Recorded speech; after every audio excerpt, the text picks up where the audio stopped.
وزیر خارجه امریکا جون کری در چارچوب سلسله سفرش به آسیای مرکزی از تاجیکستان بازدید کرد.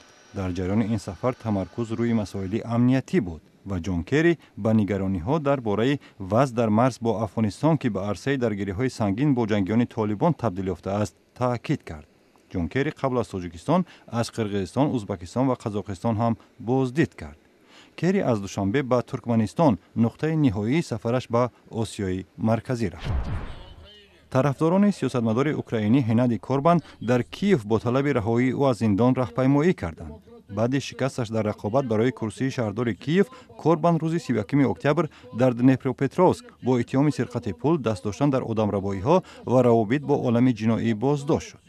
حدود 500 افسر امنیتی با کوفتوکاب دفترهای حزب اوکراین کوربان و منزل‌های مقامات این حزب جلب شده بود. شماری بازداشت شده‌ها هنوز روشن نیست. اعتراضگران ادعا دارند که این عملیات و بازداشت هنادی کوربان انگیزه‌های سیاسی دارد.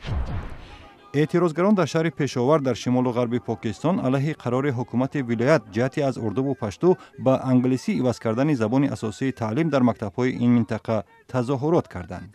تظاهرگران برای خود نقاب‌ها با عکس عمران خان رهبر حزب تحریک انصاف را کشیده بودند. در پشت اصلاحات اخیر نظام تعلیم ائتلاف حاکم تحت رهبری همین حزب ایستاده است.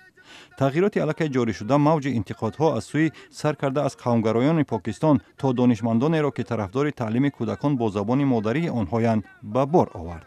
اعتراضگران مربوط به جنبش دکتر خان می باشند. این جنبش به شرف خان عبدالجبار خان، یک رهبر حرکت ضد مستملکه‌داری در اوایل عصر 20 چنین نام گرفته است.